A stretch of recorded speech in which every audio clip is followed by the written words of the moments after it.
sejahtera dari Allah Bapa dan dari Tuhan kita Yesus Kristus bersamamu. Selamat pagi semuanya. Anak-anak semuanya, selamat pagi anak-anak. Ngantuk enggak? Ini dari mana nih? Lingkungan atau wilayah? Lingkungan. Satu lingkungan saja. Yakin ini? Semua Katolik?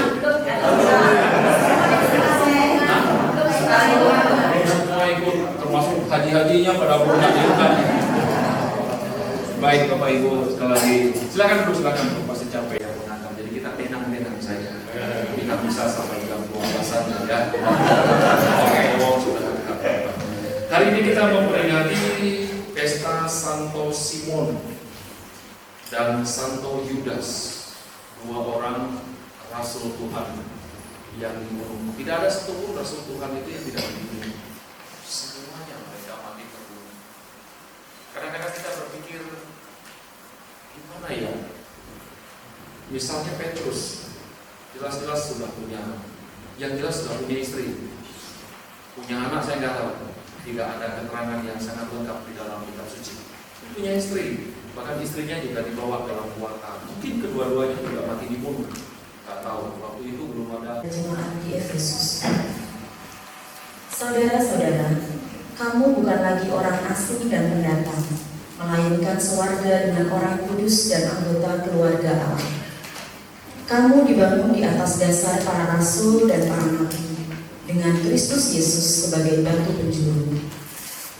Di atas Dia tumbuhlah seluruh bangunan yang rapi tersusun menjadi bait Allah yang kudus dalam Tuhan.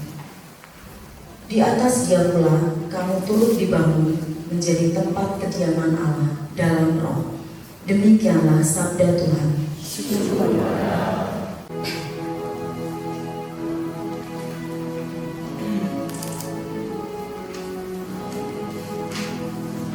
Di seluruh dunia bergema suara merdeka. Di seluruh dunia bergema suara merdeka.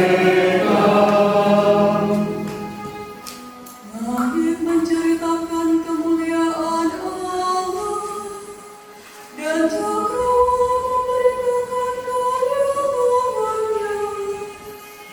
Hari yang satu memisahkannya kepada hari yang lain, dan malam yang satu menyampaikan pengetahuannya kepada malam berikut. Di seluruh dunia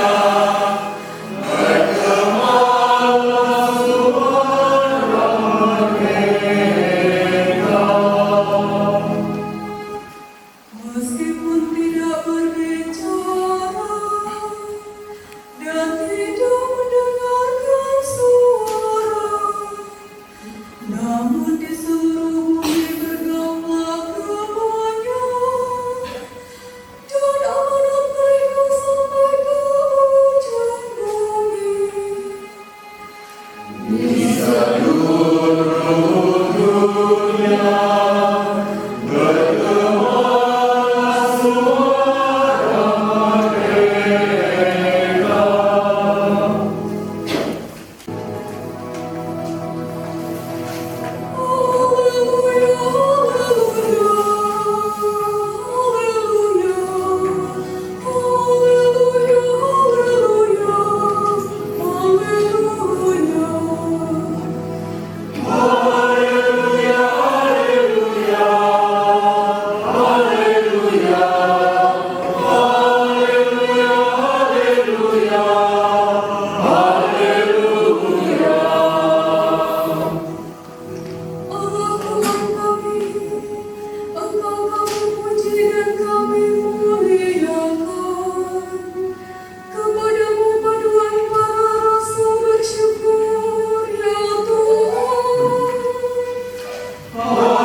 Kelihatannya, kedengarannya, kalau sudah ngomong soal kematian, semua ini mengerikan.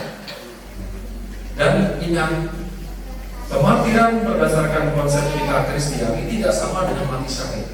Beda banget.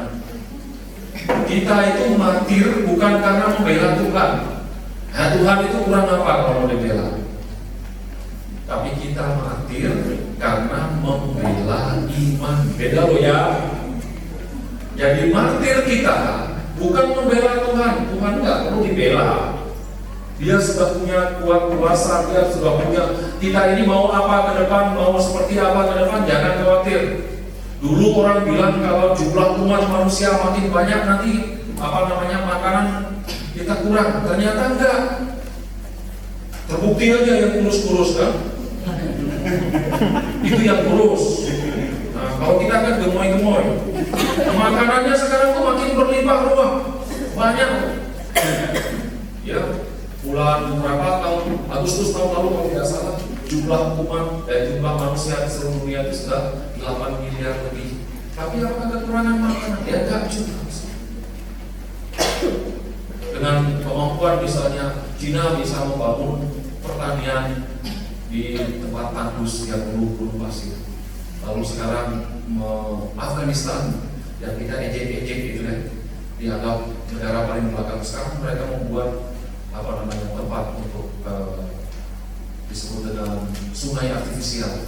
Jadi bukan sungai, tapi sungai yang nantinya mengalir di daerah gurun pasir. Dan itu nanti bisa mengairi ribuan bahkan jutaan hektar yang akan dipergunakan. Dan sehingga tahun 2027-2028 mereka diperkirakan sudah self-sufficient, sudah mencukupi untuk gandumnya. Nah Bapak Ibu, akhirnya banyak hal yang sungguh-sungguh berkembang. Jadi beda sekali. Orang Israel bisa membantu Sudan yang dulu kalau kita lihat 30 tahun yang lalu, waktu saya masih seusia mereka, 30 tahun lalu, 40 tahun yang lalu kali, waktu saya usia mereka. Kalau kita lihat di TV-TV, ya di TV-TV waktu itu hanya ada TVRI.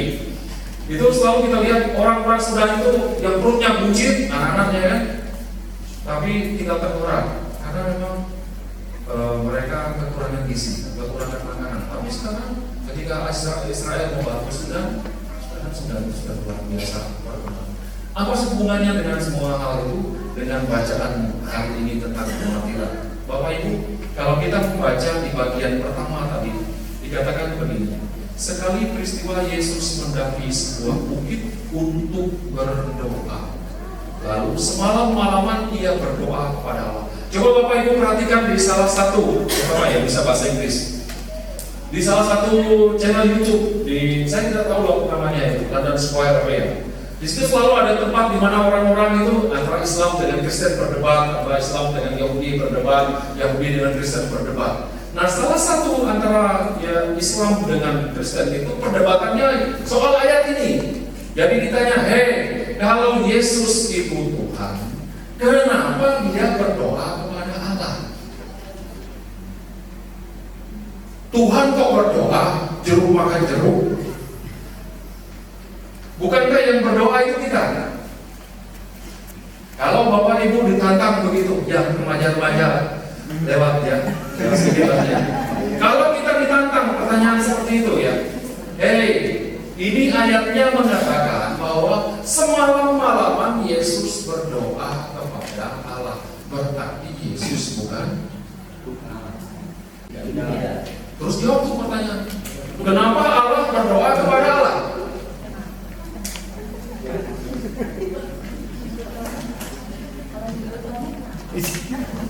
Kalau saya bisa jawab, saya nggak tanya. Jadi saya nggak bisa jawab ini. Pak, silakan. Kelihatannya sudah bikin banget jawab. Bapak yang silakan. Ayo, kita santai aja. Kira-kira kalau kita ditanya seperti itu, kenapa kalau Yesus itu Allah, kok berdoa kepada Allah? Memberi contoh kepada memberi contoh, tetapi yang jadi masalah ini berdoa ini. Amin, susah ya? Angel itu, angel. Yesus putra Allah. Hah? Yesus putra Allah. Yesus putra Allah. Dia Begini, yang paling pokok kali ini penting. Ini pertanyaan menjebak sekali. Jawaban kita selalu sederhana. Kita bisa tanya balik, apa itu berdoa? Nah, pertanyaannya itu apa itu berdoa? Sebab kita ini kalau berpikir soal apa itu berdoa berarti memohon, ya kan? Intensi bisa itu kita berpikir berdoa. Maka kalau kita berpikir untuk berdoa berarti karena kita ini punya kekurangan, maka kita minta kepada Allah untuk menutupi kekurangan-kekurangan kita. Seandainya berdoa itu diubah konsepnya atau diperluas bagian kita, berdoa itu tidak hanya urusan meminta supaya Allah memenuhi, tapi berdoa itu bisa memuji, berdoa itu bisa berkomunikasi, berdoa itu bisa mendengarkan.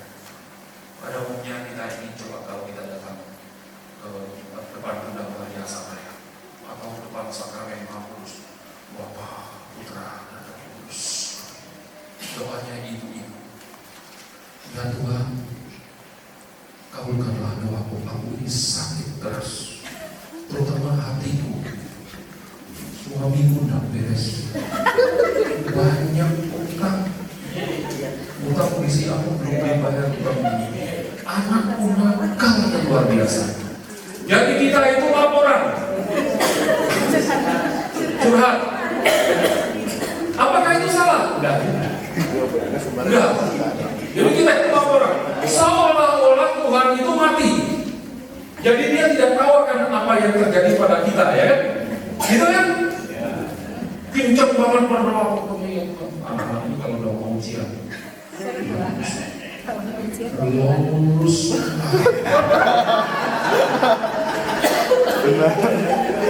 cerahkanlah pikiranku akan bisa mengerjakan semuanya. Tapi ketika lulus ada saling berubah.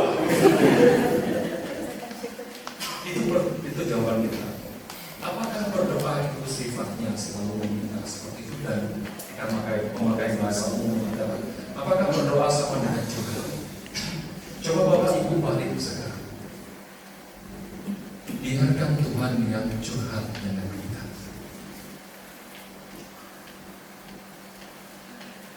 Susah ya? Bisa nggak? Hah?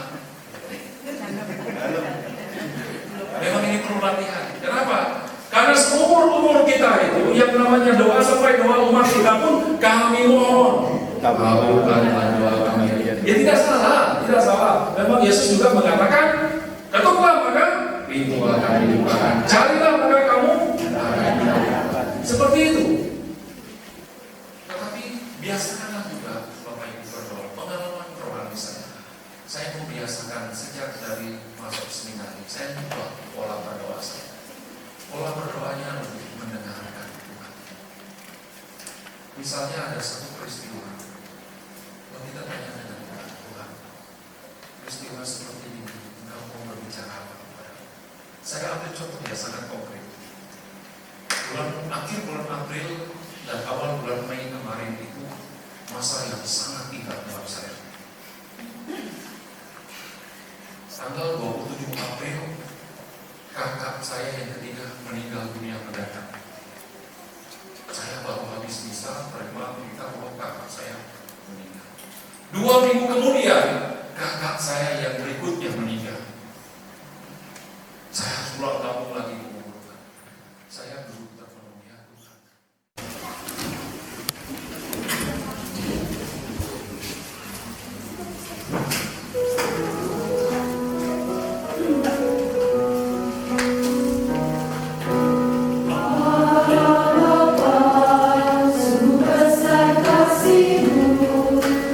Selalu hadir dalam setiap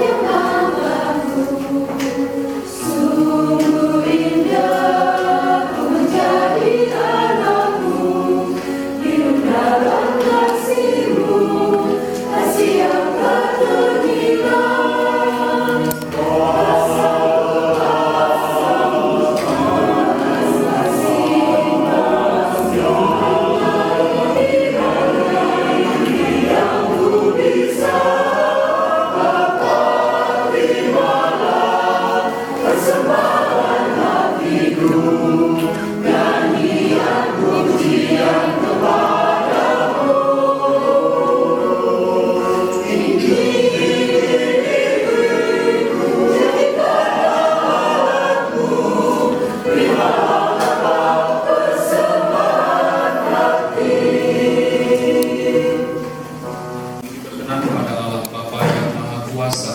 Semoga persembahan ini menjadi kemuliaan Tuhan dan keselamatan kita serta seluruh umat Allah yang kudus. Allah Bapa sumber kemuliaan, Santo Simon dan Santo Yudas, rasul-rasulmu, sudah Engkau terima dalam kemuliaan abadi. Terimalah persembahan ini dan bimbinglah kami juga agar pantas merayakan misteri suci ini dengan pengantaran Kristus Tuhan kami. Amin. Tuhan bersamamu. Marilah mengarahkan hati kepada Tuhan. Marilah bersyukur kepada Tuhan Allah kita.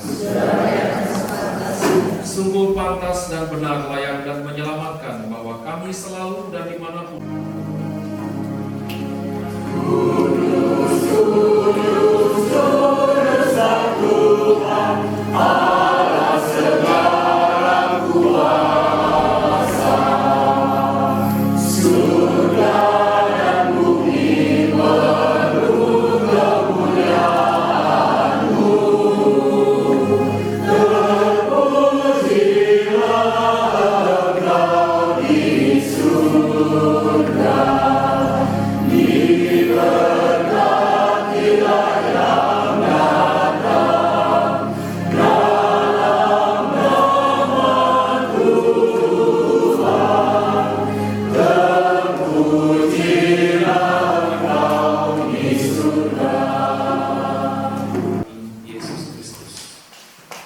Ketika akan diserahkan untuk menanggung semua dengan rela, Yesus mengambil roti, mengucap syukur kepadamu, lalu ia membagi-bagikan roti itu kepada para muridnya seraya berkata, "Terimalah dan makanlah kamu semua.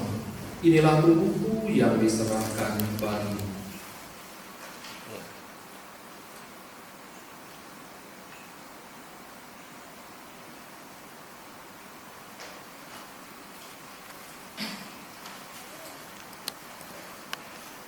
Demikian pula sesudah perjamuan dia mengambil piala. Sekali lagi dia mengucap syukur kepada-Nya, memberikannya kepada murid-muridnya seraya berkata, "Terimalah dan minumlah kamu semua.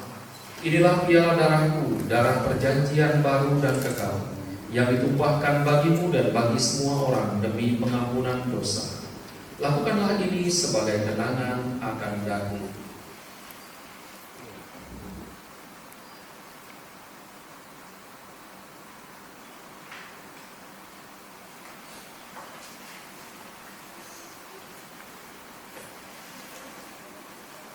Agunglah misteri iman kita.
Di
sang pendoa sejati. Ia berkomunikasi dengan Allah atas apapun yang akan dia kerjakan. Inilah dia, sang anak domba Allah yang menghapus dosa-dosa dunia. Berbahagialah kita yang telah datang karena diundang ke pesta perjamuannya. Tuhan, Iya, saya tidak pantas engkau datang pada saya, tetapi bersabdalah saja, maka saya. Tubuh dan darah Kristus ini membawa kita semua sampai ke hidup yang kekal. Amin.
Allah Bapa yang Maha Kasih, sakramen yang sudah kami sambut ini mengobarkan hati kami untuk ikut serta mewartakan Injil-Mu dalam Roh Kudus. Semoga doa dan pertolongan para rasul, Santo Simon dan Santo Yudas, melindungi kami senantiasa dalam perziarahan menuju hidup abadi. Dengan pengantaran Kristus Tuhan kami. Amin. Tuhan bersamamu. Semoga kita dalam perjalanan kita dengan niat-niat baik kita semuanya, seluruh anggota keluarga kita, rencana-rencana besar kita, pelayanan-pelayanan dan usaha kita, dikuatkan dan dibimbing selalu oleh berkat Allah yang Maha Kuasa, Bapa dan Putra dan Roh Kudus. Amin. Dengan demikian perayaan Ekaristi kita sudah selesai. Pulanglah kita semua. Amin.